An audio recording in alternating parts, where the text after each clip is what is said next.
E aí, pessoal, beleza? Como é que vocês estão? Tudo jóia? Então, eu estou aqui retomando mais uma análise de portfólio aqui, analisando cases. Eu já vou dar uma olhadinha aqui no portfólio, que também foi sugerido ali nos comentários, né, do LinkedIn, certo? Para a gente dar uma analisada aqui. Eu sou o Jefferson Alex, eu trabalho assim há mais ou menos uns 15 anos aí na área de produto digital, já passei por vários cargos de liderança, de recrutamento, processo seletivo, e esse é o Comentando Cases, onde eu trago alguns portfólios que são me sugeridos ali pelos próprios autores, tá? Para que eu faça aqui algumas análises aqui e faça algumas ponderações, apontamentos no meu ponto de vista, sempre levando em consideração o que é um ponto de vista, para que eu traga aperfeiçoamento, para que eu traga algum critério a mais, assim, um ponto de vista de análise, para que tanto do processo que está escrito num case, por exemplo, como também de apresentação ali, como se eu estivesse num processo, né, eu estivesse descobrindo a pessoa pela primeira vez. E para isso, o que eu faço? Eu pego os portfólios, pego os links dos portfólios e abro aqui pela primeira vez, tá? Então eu não abro antecipadamente, analiso o portfólio e começo a fazer análises retroativas, né? Eu basicamente abro o portfólio agora, nesse exato momento, estou aqui com ele aberto, então nem comecei a analisar ainda e já começo a fazer os comentários, que é justamente o que se faz no dia a dia quando você está num processo seletivo, né, guiando um processo seletivo. Você pega o link do portfólio e faz ali a tua análise naquela hora, o que tu está buscando naquele momento. Como eu não tenho um objetivo específico do que eu estou buscando, eu vou fazer a análise baseada em critérios de design mesmo, tá? Em processo de design, processo de discovery, como é que tá ali os critérios, os princípios, o discurso, análise do discurso, né? Como é que está sendo inclusive o roteiro que a pessoa criou para se apresentar ali no seu portfólio, tá? Beleza? Então, bora aqui para ver o case aqui de uma pessoa que mandou. Já agora, já se inscreve, já, tá? Curte logo o vídeo aí, para não perder outras atualizações, já ativa o sininho, ativa tudo aí. Compartilha também quando você puder, já clica lá no negocinho, já compartilha com outras pessoas para que mais pessoas sejam impactadas por esse conteúdo que é para ajudar a comunidade, tá? Não é uma coisa isolado, quero fazer isso para ajudar a comunidade. Então ajude a ajudar os outros com esse compartilhamento, beleza? Deixa eu abrir aqui tá o portfólio do Guilherme, tá? Esse aqui é o Guilherme e ele faz aqui apresenta seu portfólio até com um template até minimalista, até interessante, tá? Olá, eu sou o Guilherme, eu sou Product Designer, depois ele fala que eu sou apaixonado por tecnologia, tem um momento aqui que eu vi para ser desenvolvedor front-end, então tem várias coisas. Aquela, digamos assim, falácia que tinha do UX unicórnio, tá? Não sei se é tão bom assim se apresentar como multifacetado, que parece que não tem um rumo muito certo ali, então acaba, talvez, dependendo de quem estiver fazendo o processo seletivo e para a vaga que você aplicou, as pessoas têm um certo preconceito, tá? Sobre, você não tem um rumo muito bem definido, você é front-end, mas cadê a sua experiência sólida em front-end? Você é UX, mas cadê a sua experiência sólida em UX para eu poder fazer análise para essa vaga específica, tá? É uma coisa que muitas pessoas de atração, recrutamento e seleção vão comentar o tempo todo, é sobre fazer um portfólio, fazer um perfil, uma página, um currículo especializado para aquela vaga. Eu sei que é praticamente impossível, né? Só se você quiser muito entrar numa empresa específica, e aí você fica tentando ajustar o seu portfólio, o seu currículo, o tempo todo para se adequar àquela empresa. Hoje, o que eu falo que é um pouco mais impossível, é difícil, porque assim, a gente não tem muito tempo para ficar tentando a mesma empresa, até porque entre o ciclo de uma vaga e outra é um tempo muito grande e a gente não tem esse tempo todo para ficar esperando a próxima vaga, né? A gente tem que concorrer a outras vagas também, porque uma coisa que sempre vence são os boletos. Boletos sempre vencem. Então a gente precisa estar empregado, então é difícil a gente ficar aperfeiçoando. Mas é interessante você seguir uma linha de raciocínio onde você divida, né, especificamente, esse aqui é o meu conhecimento até onde eu vou na área X. Esse aqui é até onde eu vou na área Y. Colocando um pouco até falando um paralelo, se você forem ver, obviamente, meu portfólio, meu currículo lá, for ver meu LinkedIn, pode ter uma partezinha lá no começo da minha história que eu comecei como desenvolvedor, tá? Então, eu fui programador, eu programei Java, já programei PHP, full stack, front, back, JavaScript, todos esses paranauê tudo aí eu já manjei. Mas só que o seguinte, hoje, depois de um tempo, eu fui mudando o meu currículo para ficar mais especialista para a área que hoje eu atuo, que já faz ali cerca de 15 anos que eu atuo basicamente nessa área de design de produto digital. Então, essa expertise que eu tive, com um momento, inclusive, que eu tive alguns anos trabalhando com marketing, sou especializado em marketing, aquele momento que eu trabalhei também com desenvolvimento, com programação ali, front, banco de dados, infraestrutura, Docker, toda essa salada de coisas que eu já conheço da área de tecnologia e das coisas que eu conheço da área de marketing, eu coloco isso como um conhecimento agregado, porque a minha meta, o meu objetivo atual é sempre seguir na carreira de design.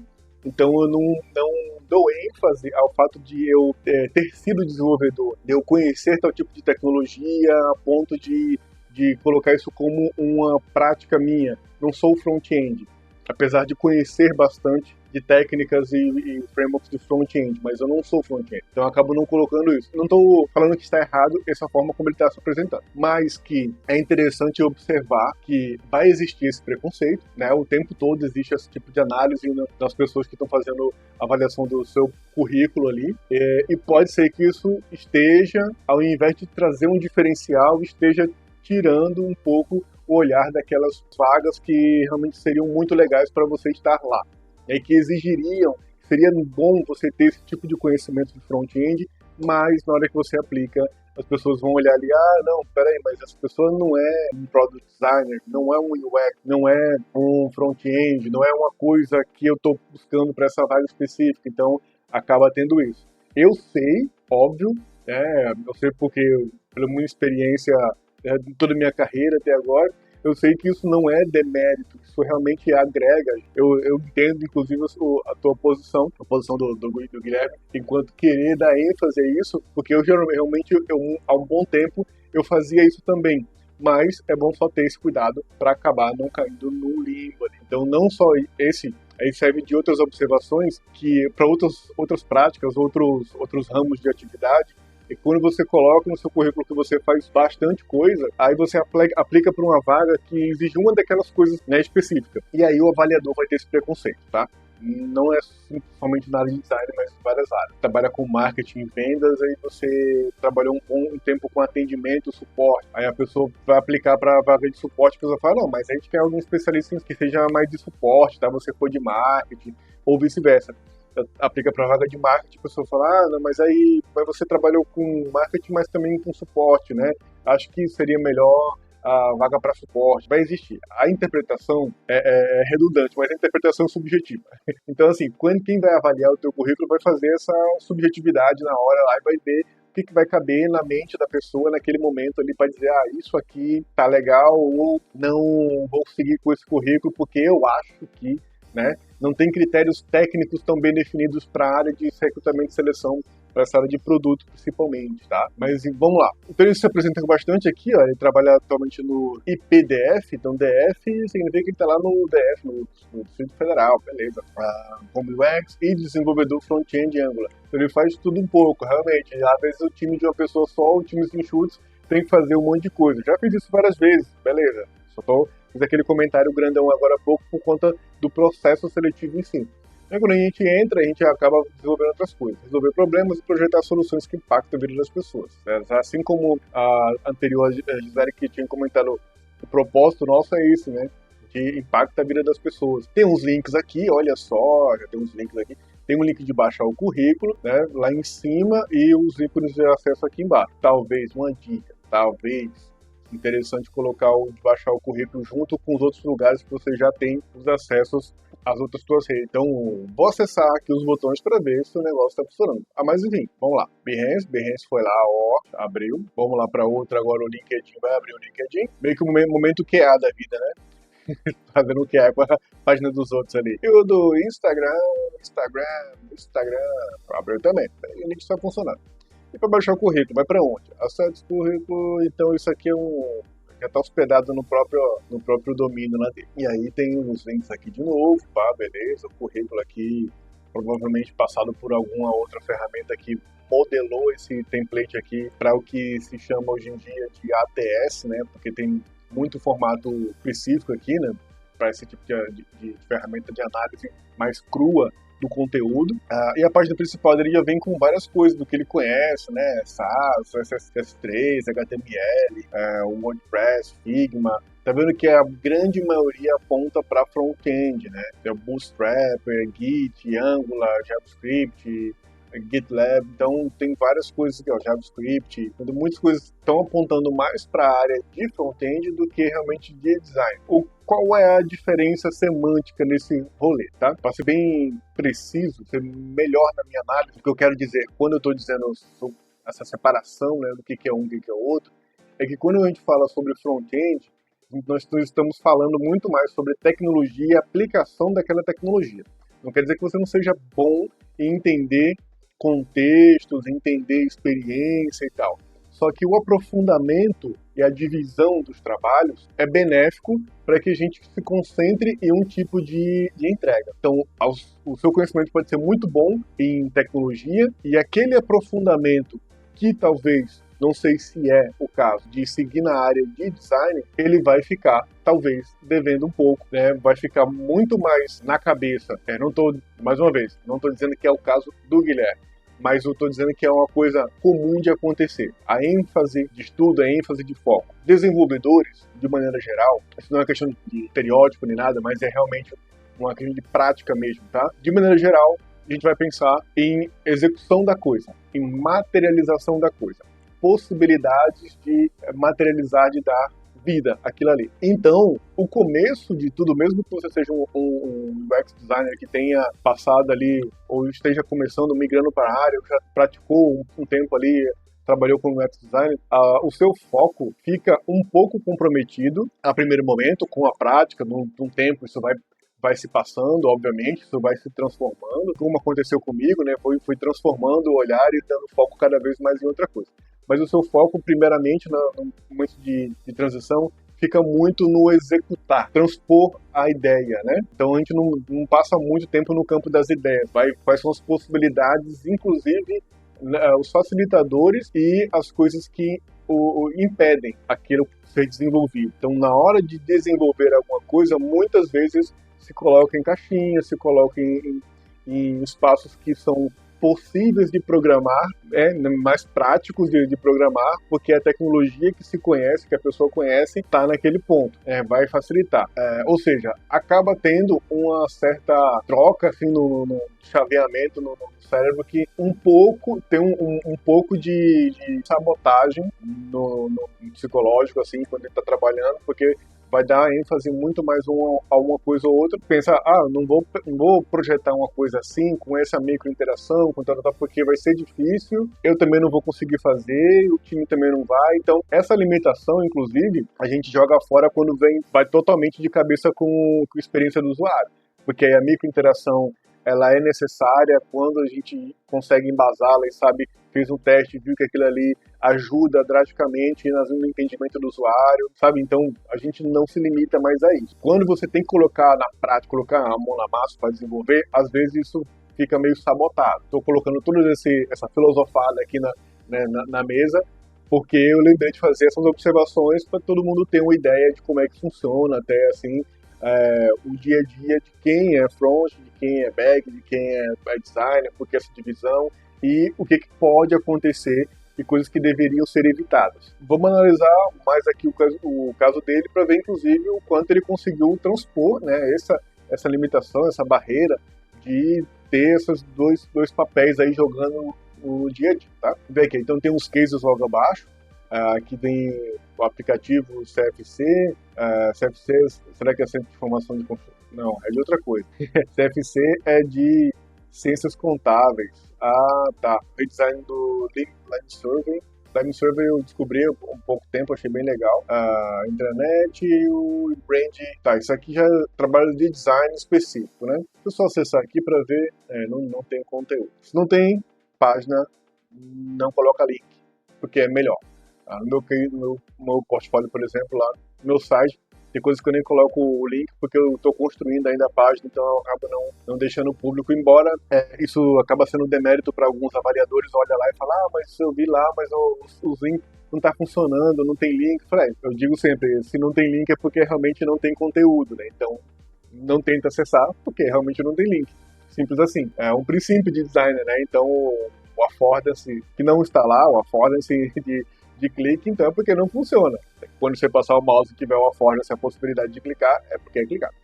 Mas enfim, esse aqui tem, tudo descritivo aqui, redesign da intranet, a intranet é interessante. Ah, isso aqui eu me amarro em usar plataformas open source, tá? Isso diminui drasticamente, assim, o tempo de desenvolvimento, o tempo de aplicação, de implantação, porque às vezes é só uma customização.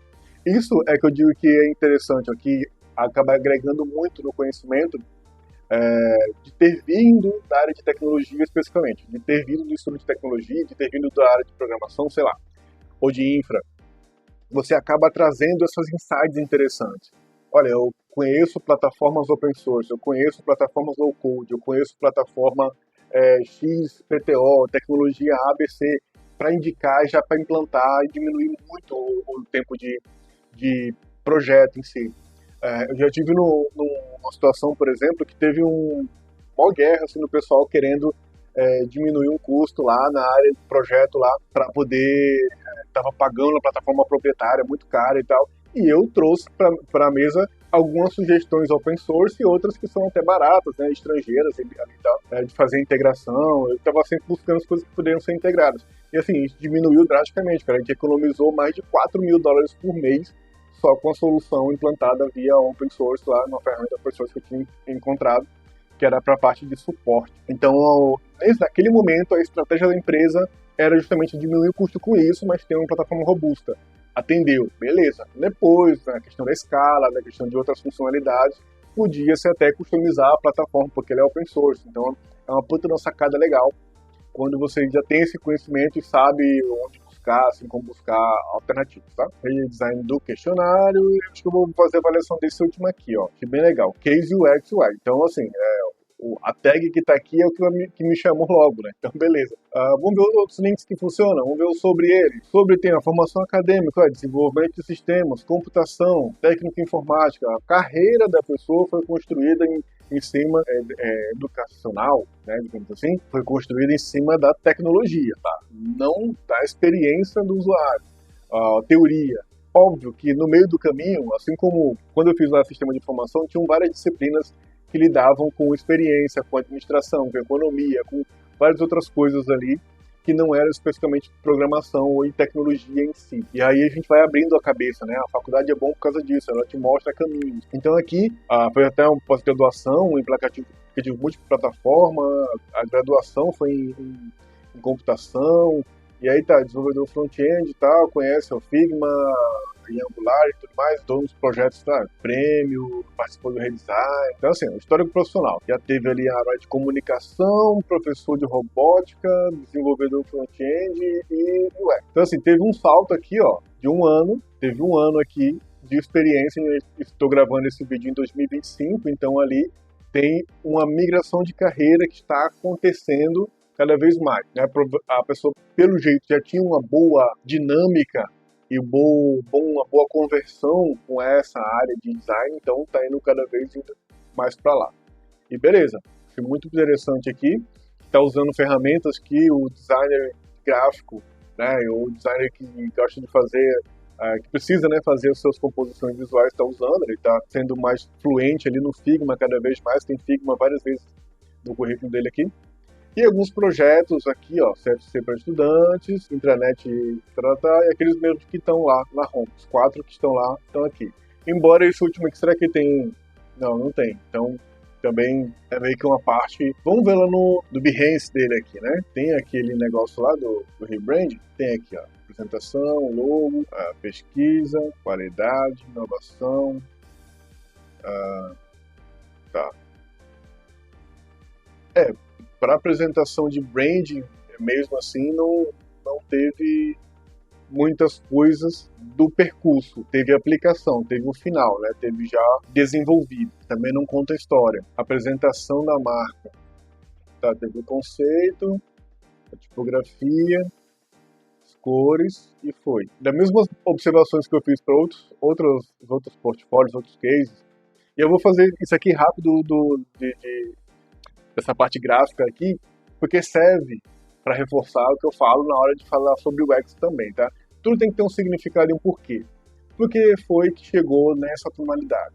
Por que que essa tipografia ficou bom? Para, inclusive, para aplicar no logo, né? Qual o diferencial que essa tipografia tinha para aplicar no logo? Embora ele escolheu o Class Display Bold, está escrito logo aqui, mas o logo em si, ele é sim, né? Entendeu? Então, me quebrou um pouco aqui. Tudo tem que ter um roteiro, tem que ter um porquê. Por que que você escolheu essa fonte? Quais eram realmente as coisas que faziam sentido? Qual o movimento que esse F está fazendo que está em alguma imagem daqui? Não sei. Isso, geralmente, a apresentação de branding vem, né?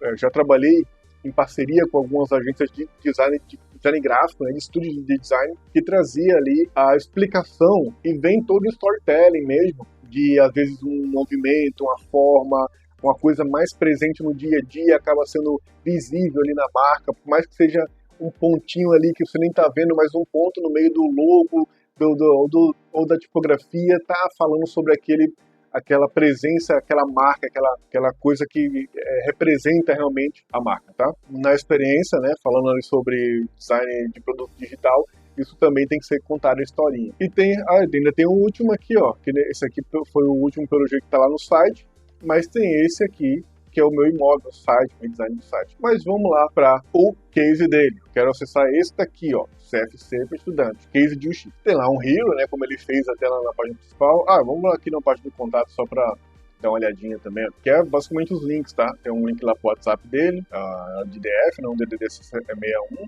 Tem aqui um e-mail pro e-mail e um link pro Instagram. As coisas que já tem na página principal. E tem um Get in Touch aqui também, né? No final, daria no mês, precisaria ter um página de contato. Isso aqui é um legado também para as áreas antigas, na área de desenvolvimento.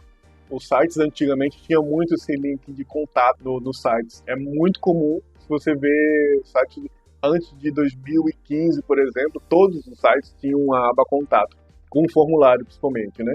Ainda bem que hoje em dia não tem mais tanto esse formulário, que o formulário de contato geralmente ninguém nunca responde, mas era só uma prática que não tinha muito pra quê. CFC para estudantes, aplicativo mobile, aqui tem um logo, não sei se o logo já tá lá, vamos ver se ele descreve isso, né?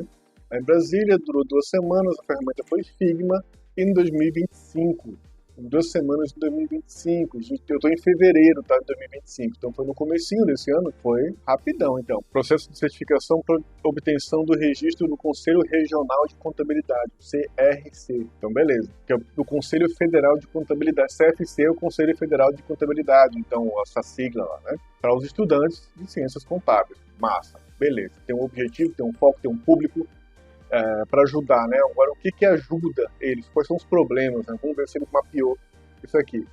Uma montagem bem legalzinha, tal, ficou bem bonitinho aqui, cheio... Bonitinho assim, a minha opinião sobre beleza, né? O belo, ele é subjetivo. Processo de design, tudo isso aqui é imagem, pelo que eu tô vendo. Deixa eu dar um inspect aqui, só para ter uma ideia de como é que isso aqui foi gerado. Qual foi a ferramenta usada para criar isso? Ele fez na mão, usou o template pronto em algum lugar, alguma ferramenta que minimiza ali, né, o tipo de programação, enfim, não está explícito qual foi a ferramenta que ele fez, não está tão fácil, eu não perdi muito tempo com isso não. Vamos lá, então aqui, o processo de design, mas tudo isso aqui é uma imagem, tá?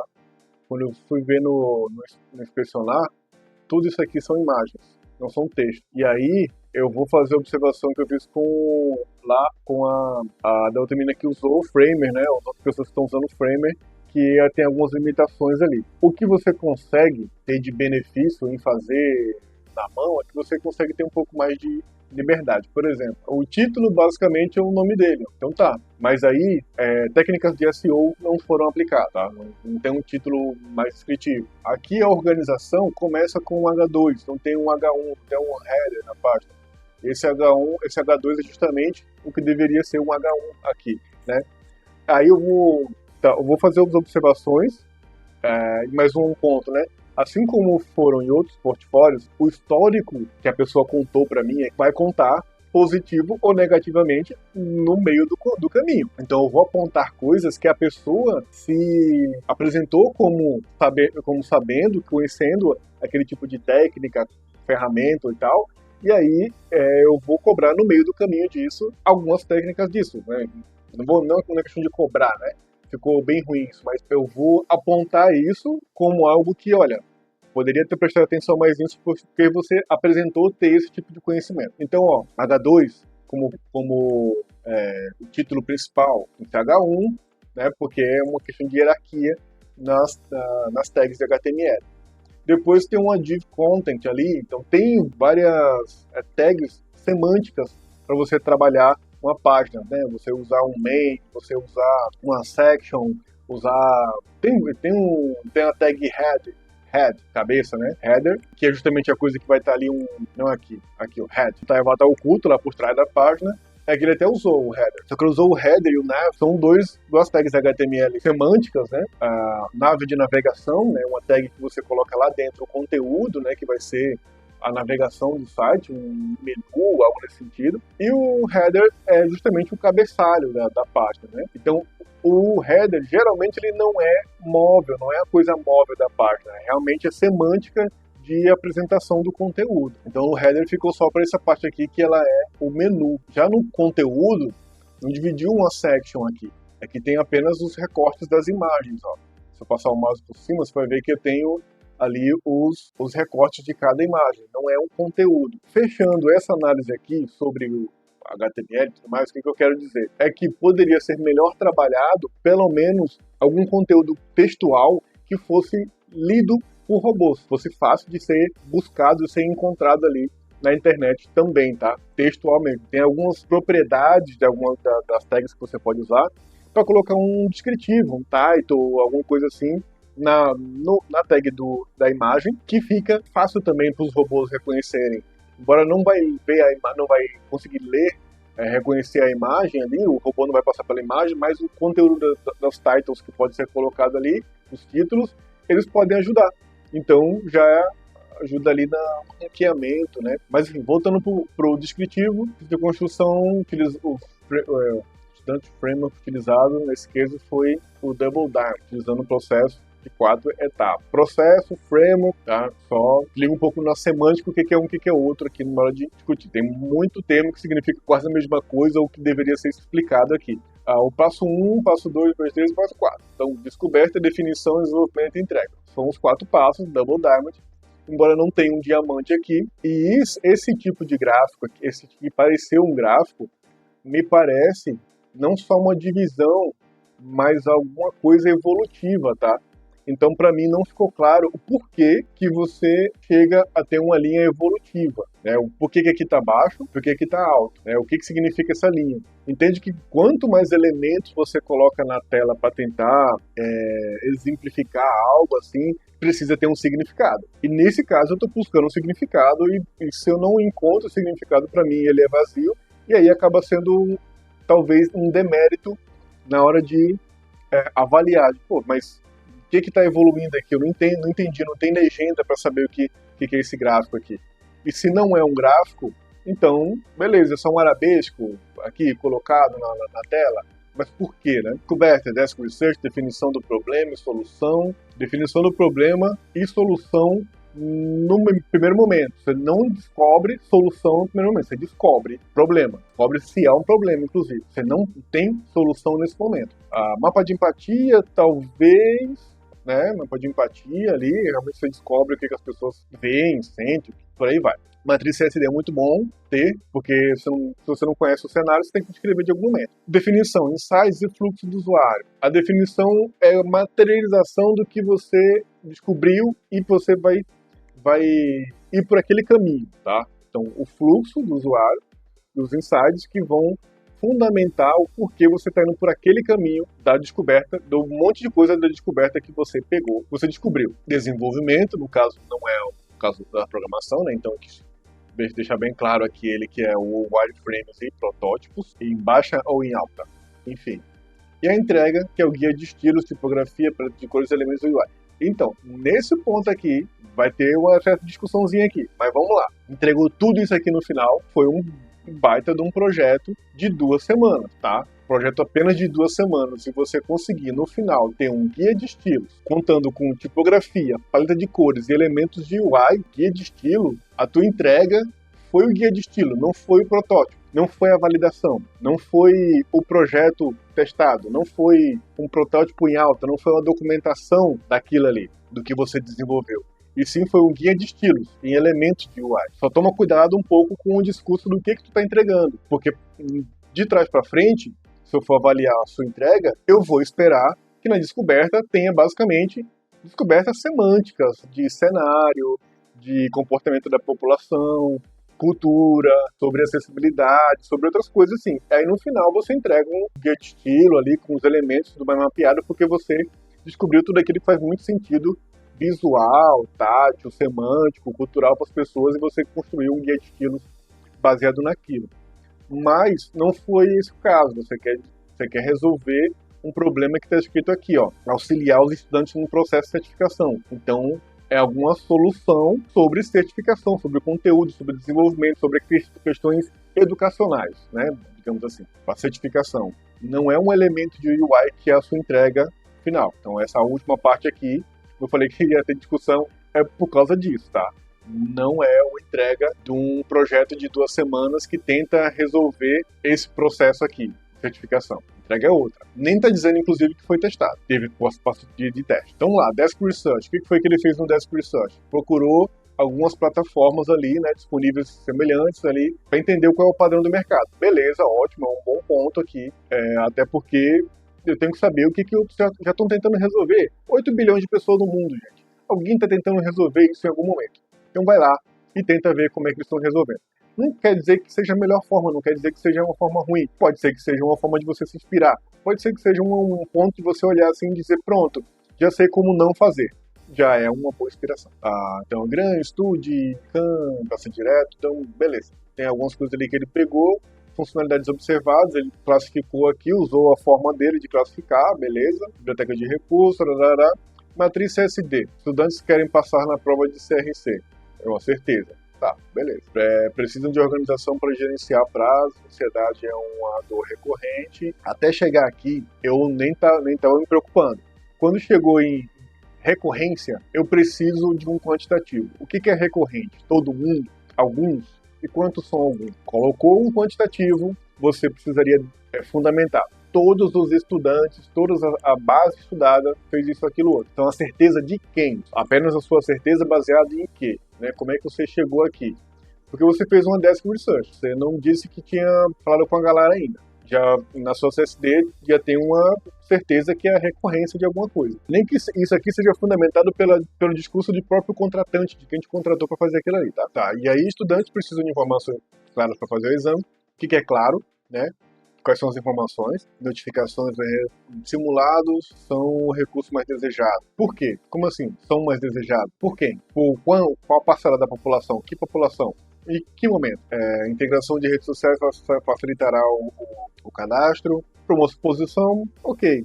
Tá, penso comum, acabou sendo de boa. Mensagens motivacionais ensinam a persistência. Isso aqui é suposição de que se eu fosse escrever, eu escreveria algo do tipo, talvez. Geralmente eu gosto, inclusive, na parte de suposição, começar com a palavra talvez. Ou supõe-se que, pode ser que, porque é uma suposição, tá? Se você afirma sem esse tipo de termo na frente, parece que tu já tá tendo uma visão clara de que aquilo ali é o certo, tá? O agendamento online será bem recebido. Mas por quê? O que evidencia isso, né? Na certeza, inclusive, não tem nada. Porque um ponto importante que passa batido, assim, quando as pessoas acabam aplicando ou explicando para a aplicação o CSD, é que as colunas elas têm uma interatividade, tá? Tem uma interação entre elas, uma conexão. O que eu coloco em certezas tem que ser dados irrefutáveis, nem que seja, fulano falou isso, ou especialista disse aquilo.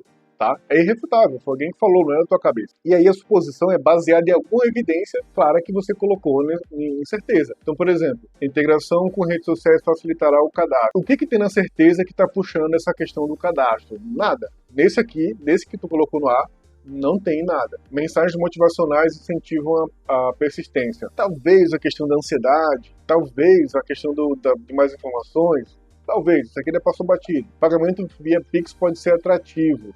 Não tem nada falando sobre valores aqui, né, nas certezas. Então, um meio de pagamento específico não sei de onde é que veio olhando para cá, tá? Então acaba ficando meio inconsistente e desconecta a certeza da suposição. E quando a gente vai para a dúvida, a ideia é que essa coluna dúvida tenha tudo aquilo que você ainda não conseguiu transformar em certeza ainda, ou nesse caso aqui de apresentação, você quer dizer o que você gerou naquele momento ali, beleza. Então são todas as coisas que eu preciso buscar, ou quantitativo, ou subjetivo, ou qualitativo, eu preciso buscar aquela informação. Eu não tenho ainda, não falei com ninguém e não é uma suposição, é uma dúvida mesmo. Eu não sei quantas pessoas são impactadas, qual é o momento, onde acontece, se aquilo é quisto, como é que eles pagam, se pagam, quais são os que existem, sabe? Tudo isso eu vou colocar na parte de dúvidas.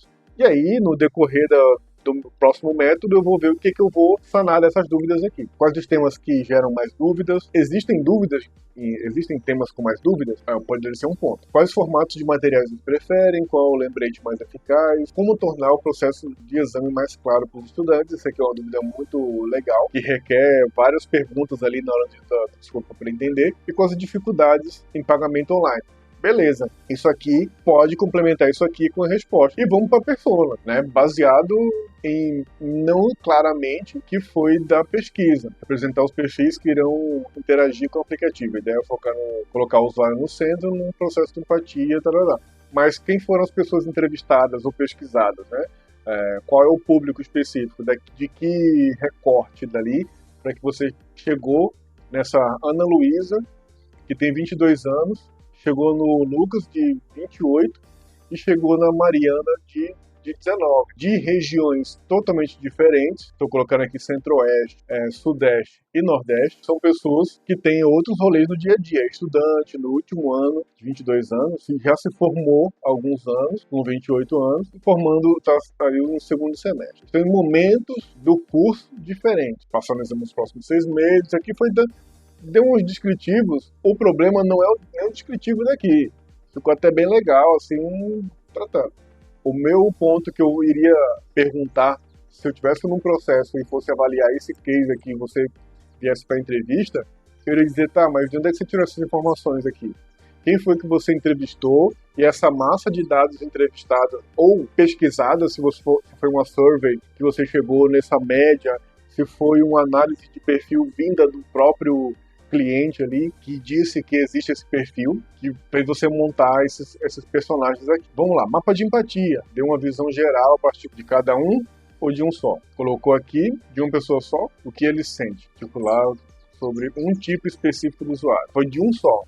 Como foi essa eleição, né? Como é que você elegeu esse personagem aqui, sendo o principal para esse ponto aqui, ó. Definição. É esse ponto, tá? Aquilo ali, empatia, mapa de empatia, serve para você tomar as decisões aqui, nessa parte de definição. Se você disse que já mapeou a galera e viu as coisas que eles sentem, pensam, ouvem e por aí vai, então você teve algum tipo de votação, eleição ou indicação que precisava focar em um só. E aí você fez um só. Qual foi o critério disso, né? E você colocar as duas necessidades. Sobre a solução, fechando o escopo inicial, wireframe, tá. Essas features aqui foram pegas de onde, né? Quais foram os critérios para chegar aqui? Assim como eu fiz um comentário em outro lado, também, como é que você chegou nessa lista de requisitos, né? Foi entrevista? Fez alguma entrevista? Porque se fala que coloca o usuário no centro, colocar o usuário no centro. Quem são os usuários? De onde vieram pessoas? Essa base que fundamentou. Você é de contabilidade, você estuda, você tem uma vivência empírica para poder dizer que existem essas pessoas? Ou veio de alguma base, tá? Esse ponto eu estou pegando no pé porque é a evidência de que não foi coisa fruto da tua cabeça. O contratante, no final das contas, chama a gente que está na área de design, especialista, UX, research e tudo mais, porque a gente vai fundamentar aquilo, que é uma coisa que o contratante não tem expertise de como fazer. Então ele não sabe como fundamentar, não sabe como gerar uma ideia ou sintetizar uma ideia de acordo com a base que ele talvez até já tenha. Então, o nosso papel é isso. E aqui tem que deixar bem claro que o seu papel foi esse mesmo. Você conseguiu contribuir com essa ideia, fazendo esse processo para deixar essas escolhas aqui na mesa. E foram escolhidas essa aí outra coisa, em detrimento da outra. Então, vamos lá. As principais funcionalidades perfil, simulado, agendamento, o UI, fonte utilizada, Plus Jacquard. Por quê? Com todas as suas variações, cores, a primária, a secundária e a white. Colocou nomenclatura, basicamente vai ser para quê? E não tem black, então, mas o white está escrito em black. Mas vamos lá, os componentes de UI. Por que arredondamento? Porque esse arredondamento aqui de uns 16 pixels, pelo que dá para aparecer aqui, tá? O label é dentro, com ícone, beleza. Então tem uma iconografia aqui que você fez, você o reutilizou. Como é que chegou na decisão para isso aqui? E por que tem dois tipos de densidade aqui? Ó? Por que tem um com a borda ali que parece ser um 8, mais ou menos? Por que tem outro com a borda mais arredondada e com mais espaçamentos, né? Eu nem digo as variações beleza. Ok, primário, secundário, desabilitado, talvez, e o Ghost, né? Algo assim. E esse aqui tem uma borda arredondada menor do que esse outro aqui. Mas por que chegou lá? Principais telas. Mas cadê o wireframe? Não tem. E lá você disse que tinha essa parte de wireframe. Então já foi para o protótipo em alta ali. Definição dos componentes ali. Isso aqui é o fluxo de boas-vindas. Tudo bem, eu achei bem legal. Tal. Tem um pular ali. Achei é bem interessante pensar nessa flexibilidade para o usuário, né? Se ele não quer, ele pula e vamos embora. O dash. Página principal, no caso aqui, né? Número da versão. Isso aqui para quem conhece, para quem tem mirada de programação, isso aqui é útil, tá?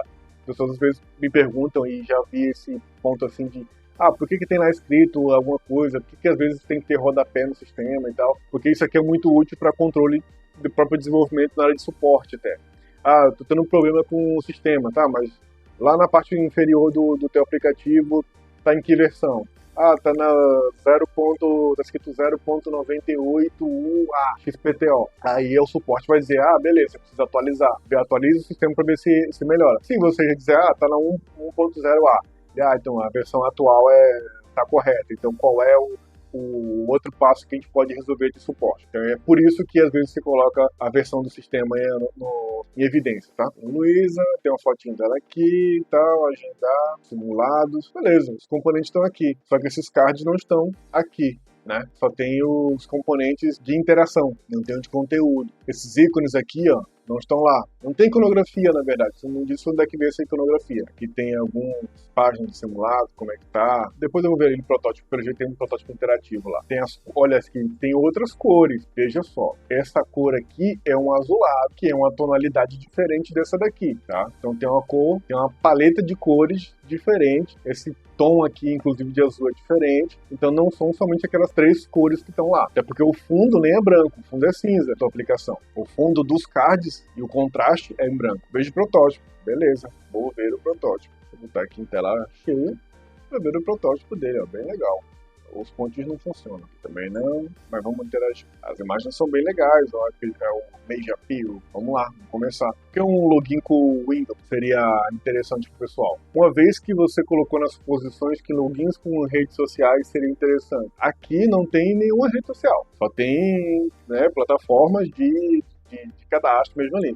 Você tem o Google, um login com o Google, você tem um login ali com da Microsoft, um Outlook da vida ali, e um login com o Apple. Você está querendo cadastrar a pessoa com algum dessas plataformas aqui, mas nenhuma dessas é uma rede social. Possui conta, logar agora. Se eu preencher, vou cadastrar, beleza, criado. Agora eu quero fazer login. Também, né, não tem nenhuma rede social, é só ali. Esse aqui foi que me intrigou, sabe? Esse negócio do Windows aqui no meio foi me intrigou. Fazer o login com o Outlook, essa aí eu ainda não vi isso sendo oferecido tão largamente. Geralmente ou é com o Google, que é mais popular, fazer a integração ali com o console do Google, ou esse aqui até eu já vi bastante ser popular, mas deveria, veja só, a escolha disso, aí agora é outro ponto de observação. A escolha de quais são as redes que vão ser utilizadas, quais são as formas de login, tem que vir da tua pesquisa com as pessoas, com os usuários. Então, se eu vim aqui, mesmo você não deixando claro que entrevistou pessoas, o que ela fala, o que ela pensa e sente, o que ela vê, deveria ter em algum lugar daqui mencionando o uso de redes sociais, para poder embasar aquilo de você colocar o login com rede social ser facilitado, está na sua suposição. Deixa eu ver aqui na parte dele, o que ele faz? Aqui, ó, pontos de intriga, de frustração aqui, né? Carga horária, motivação, certificação, motivação, necessidades, offline, agendar, simulados, interesse. Tem um monte de coisa aqui que ainda até agora eu não entendi que rede que ele usa.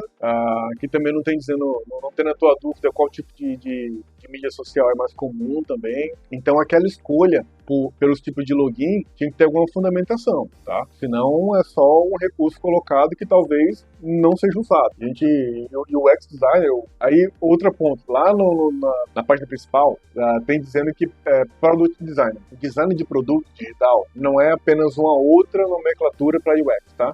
É quando você se aproxima cada vez mais de negócio, você está falando de produto. Então, quando você fala da experiência, você está pontuando a interação, um touchpoint, um momento da jornada. Você fala em produto, você está indo cada vez mais para a parte estratégica. Então, como product designer, você precisa diminuir ou otimizar os recursos utilizados para aumentar ou otimizar a entrega, a experiência, os recursos utilizados para aquilo ali, tá?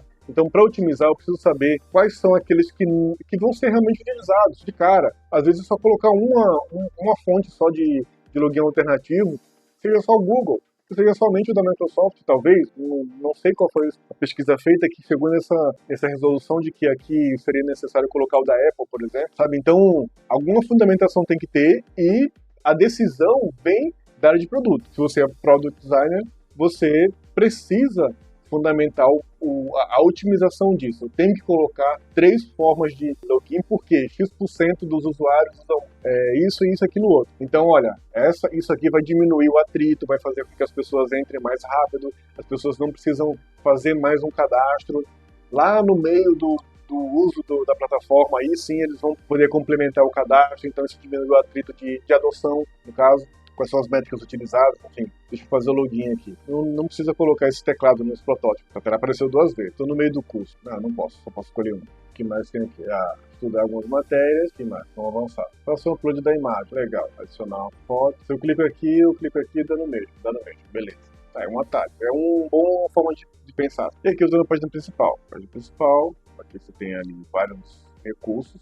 Quando eu clico em cima tem um outro conteúdo. Vários esses componentes que estão aqui não estavam mapeados lá, né? Até se eu pensar aqui, ó, vamos ver, tipografia, cores e ícone. E aí quando eu vou aqui, primeiro que os componentes não mostram alguma coisa com as cores ali, com interação, tá? Só tem essas 2 cores aqui mostrando. Então eu não sei qual é a coloração escura de lá. Embora tenha bastante texto em preto, tem uma tonalidade ali em azul, mas qual é o tom desse azul? Não está explícito aqui. Essa iconografia, a tipografia, quando você definiu lá que era para usar aquela lá, não ficou claro qual foi essa dimensão, né? Inclusive aqui, ó, tá cinza, tá preto, tá vendo? Então eu não sei qual é a tua paleta de cores ainda. Mas como é que tá a distribuição entre primário, texto secundário?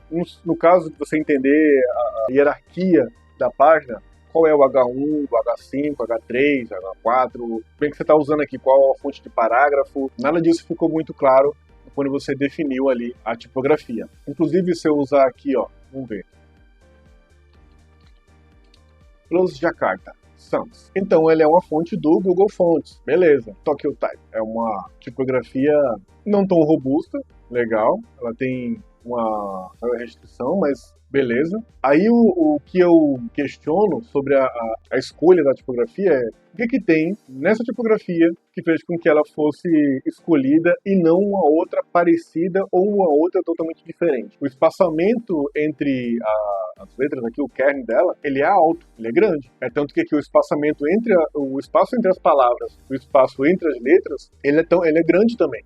Às vezes se confunde as coisas aqui, dependendo do tamanho que você está levando aqui. Você colocou um camel case nas palavras aqui, que vai ficar num texto grande, fica confuso para ler, sabe? Porque o kern dessa tipografia aqui, ele é grande. A altura X dele é relativa, não é muito baixa, e vai até a metade, né, das letras ali. A altura X é relativamente até média mesmo. Se você ver aqui no F, ó, onde ele tá a ascendência do F. Então, assim, o que levou à escolha dessa daqui? E aí, ó, alguns lugares, você tem que decidir se vai usar o alinhamento à esquerda, direita, centralizado ou distribuído. Isso aqui está distribuído, ó. Então ficam uns espaçamentos maiores do que em outros lugares tem. Isso aqui geralmente o pessoal de tipografia chora quando vê esse tipo de uso, sabe? Aqui está alinhado à direita, mas em outro lugar, se você usar justificado, já tá meio que estranho. Cara, esse botão não tá lá na tua tipografia, no teu biblioteca. Não tá lá. Tem botão lá com ícone, mas não tem esse botão com essa coloração aqui. Inclusive, não tô vendo nenhum botão daqueles que foi aqui no meio do caminho mesmo, assim, dos que foi criado lá, sabe? Porque tem um botão de ação amarelo, mas eu não tenho, aqui, tá vendo? Eu não tenho aquele azul, não tenho o Ghost. Tem alguma outra coisa que eu posso clicar aqui? Ver todos. É um Ghost aqui, já vi, beleza. Esses pills, essas tags, ou pills, ou tabs, não tá mapeado também lá. Isso aqui também não tá mapeado lá. O tamanho dessa tipografia aqui não está mapeado lá. Esse aqui é um tom de azul diferente, ó, essa lá embaixo. Então tem várias coisinhas no teu protótipo, nesse protótipo aqui, que não foram mapeadas lá. E veja, um resumo geral, assim, o processo tem algumas lacunas, né, que são facilmente estáveis ali, mas o discurso acaba não sendo bem entregue, porque você partiu de um desk research, não tem usuário no caminho aqui, e as definições tá no meio do caminho, não teve um wireframe, teve o protótipo em alta ali só, aqui, né, no teu case aqui, e esse guia de estilos e tipografia e tal, não tá aqui, tá? O guia de estilos não tá aqui. O que tá aqui é 3 cores, 3 das cores que foram utilizadas, e alguns componentes de UI. Alguns input, que eu não sei como é que seria um select, por exemplo, e nem um radio button, nem um checkbox, não sei como seria o radius dele aqui, né? E tem os botões que não tem as cores que estão lá no aplicativo que você prototipou. Aqui, pelo menos, né? Pode ser que tá mais completo lá e tal. Deixa eu ver se eu acesso ele pelo Figma, se ele tem a possibilidade de abrir ali. Deve ser protótipo. Tem alguém visualizando aqui. Acho que sou eu mesmo, porque eu tô lá na parte. Ele possibilitou visualizar ali realmente o protótipo, assim, os arquivos, né, editados. Então tá, beleza, sem problema nenhum. Aí é rolê dele. Então vamos lá às considerações finais. Ao idealizar o aplicativo, foca nos factores dos usuários, mas os usuários não estão citados. Eles estão idealizados por proto-personas ali, sem muita envolvimento do usuário, tá? Eles estão fundamentados em desk research, benchmark e personas. Então, não foi envolvido os usuários, tá? Você não colocou o usuário no centro, você colocou uma proto-persona para idealizar um possível usuário, tá? Isso não fundamenta aquelas pessoas ali. Deixam aquelas pessoas já em eminência de serem refutadas, porque aquelas pessoas viram de algum lugar, de alguma ideia, e se foi somente a sua ideia, elas vão ser facilmente refutadas, porque elas têm uma história que parece ok, mas não convence com dados. Eu posso contar muitas histórias, mas pode ser que nenhuma seja verdadeira. Não tem dados para fundamentar. Decisões fundamentais de desk research, benchmark. O benchmark, você falou quais foram as que visitaram ali, algumas coisas, beleza. A desk research é uma coisa que me pegou também, sabe? Desk research que você fez foi benchmark. Então, resumiu-se o seu desk research em benchmark. E não em análise estatística, e não em uma análise de perfis, e não em uma análise de documentação, nada disso, apenas as plataformas concorrentes, né, foram analisadas. Não necessariamente foi pego dados ou informações ou buscada alguma documentação para poder fundamentar.